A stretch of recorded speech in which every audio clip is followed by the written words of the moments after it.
Welcome back to Josiah Plays the Book of Unwritten Tales. I'm gonna give these hops to the master brewer, and he's gonna whip up some dwarven ale for us. Hello, master brewer, sir. Aye, Wilbur. Got your hops. Pile of hops. I've got some hops for the ale. Is this enough?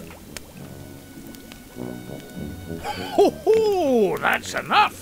I hope you haven't been whipping stuff out of my stock. No. Well, only indirectly. And that means I've got all I need to brew the lovely dwarven ale. Right, it's all go now then. There we go. Dwarven ale time.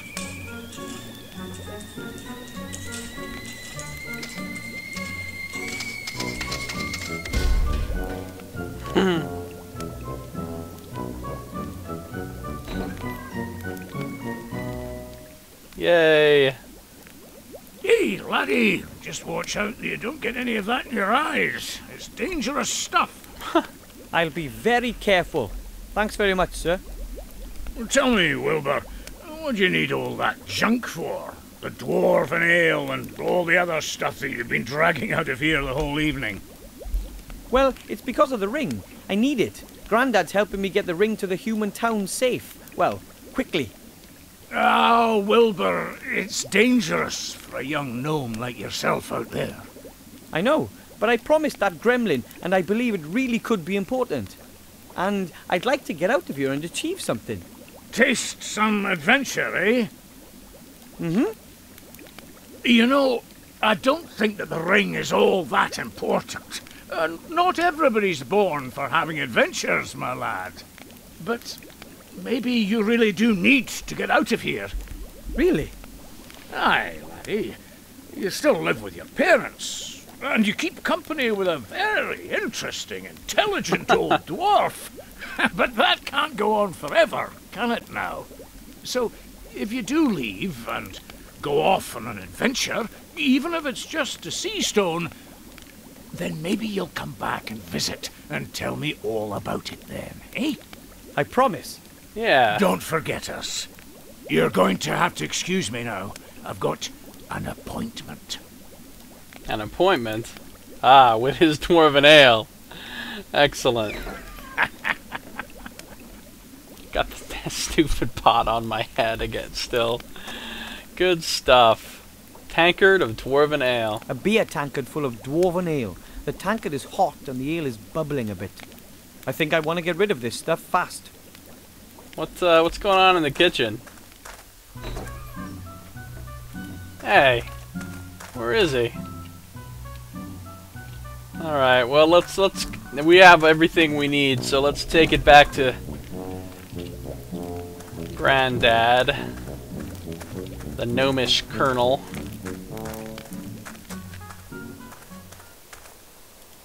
Enter the gnome hole.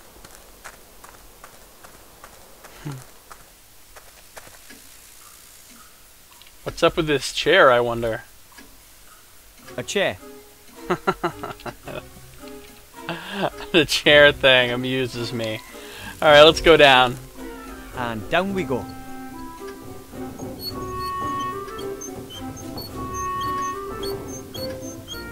Like, they couldn't just have a ladder? Like, silly gnomes. Alright, I got this stuff. Grandpa gnome. Excuse me, Colonel Grandad?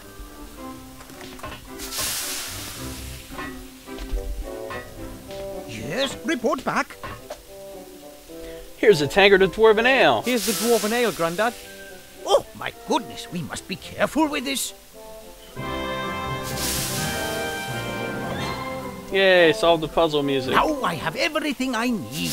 It won't take long now. Prepare yourself for takeoff. Take off? What do you mean by take off? Oh yeah, it's like that. That's what the parachute's for.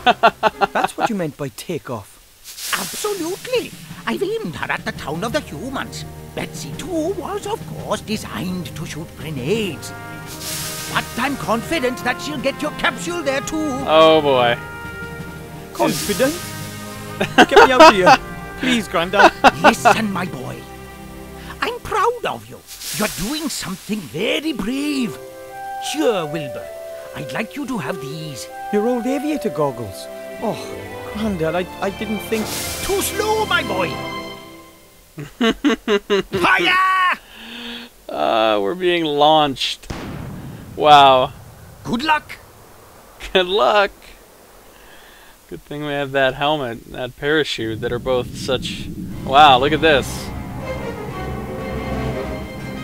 Whoa, look at that. That's actually pretty cool looking. That's crazy. That's like the evil fortress of the evil person. Yep.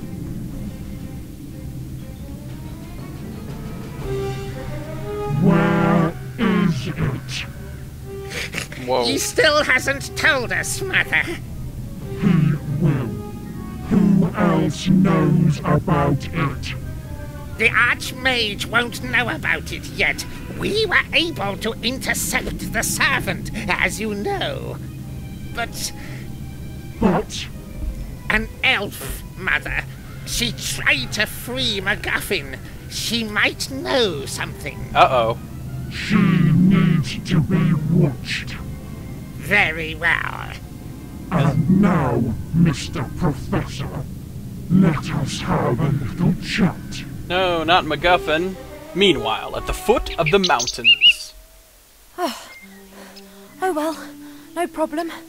I am an elf, and I'm fit. What now?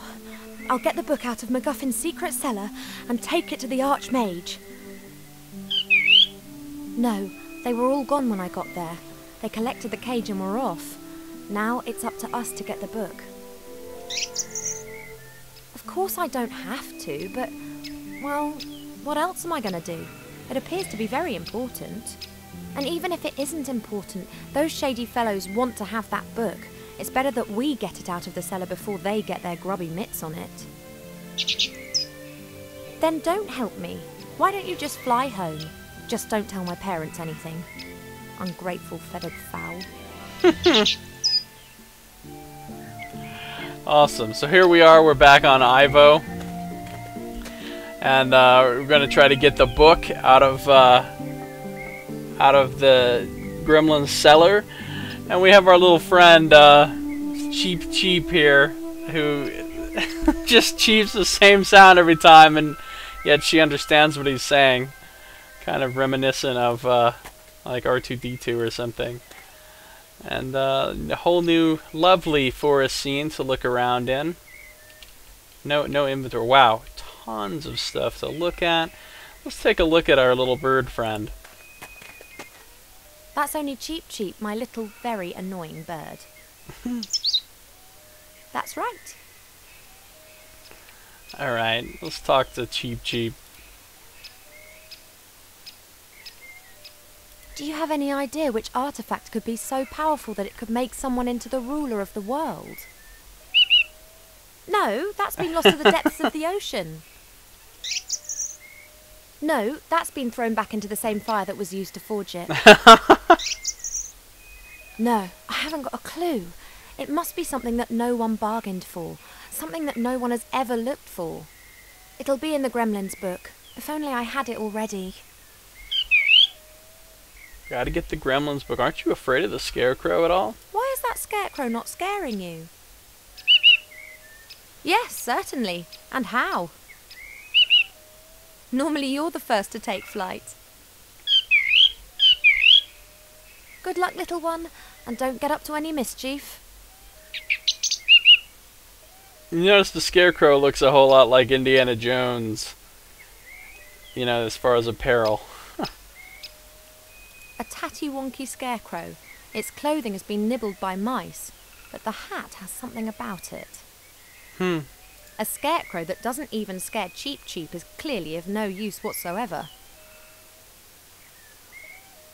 Apparently I can't take the hat. Better not. I haven't got any news and he'll only start reproaching me again. I hate when I'm reproached by a bird. That's, hey, some pumpkins. A pumpkin patch. Not particularly well cared for. Presumably MacGuffin spends a lot of time buried in his books and not enough time in his garden. pumpkins should have been harvested long ago. Some are already starting to go mouldy. Moldy pumpkins? Oh no, there's some undergrowth.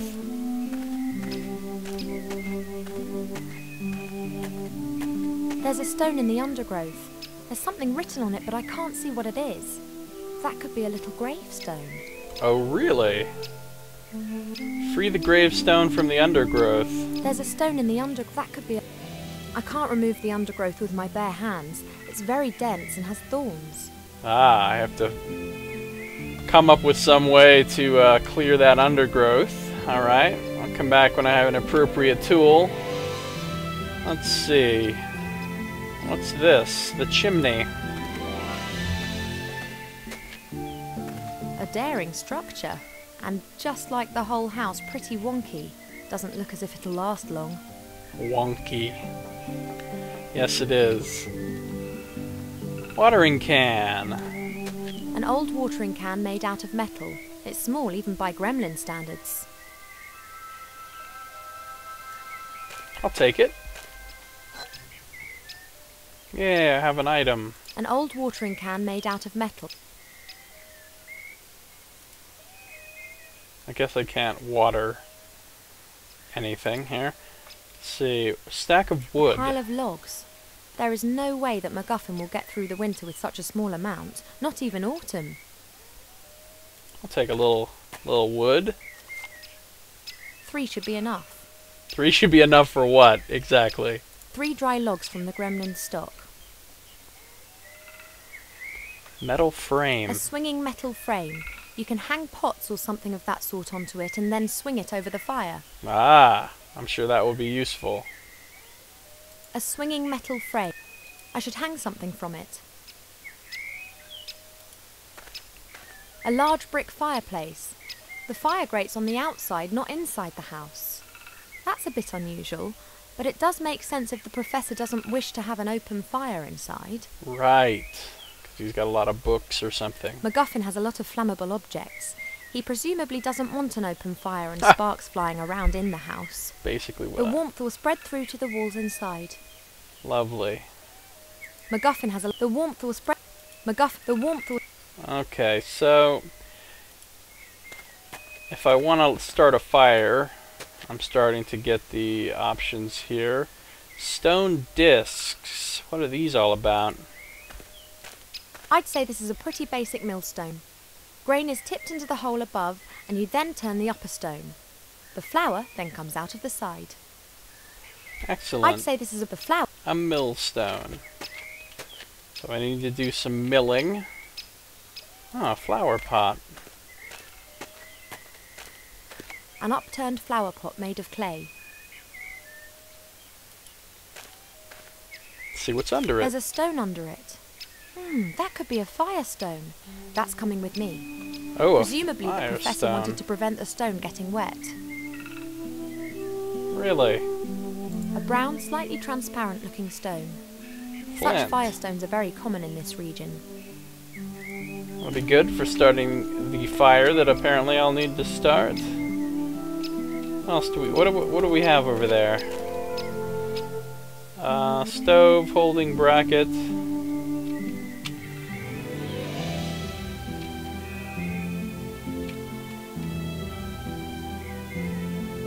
Enter the house.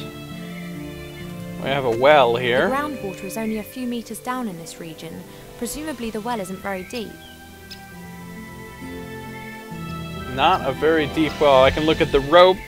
However, we're out of time for this video. Thank you for watching. Josiah plays the Book of Unwritten Tales. I'll see you next time.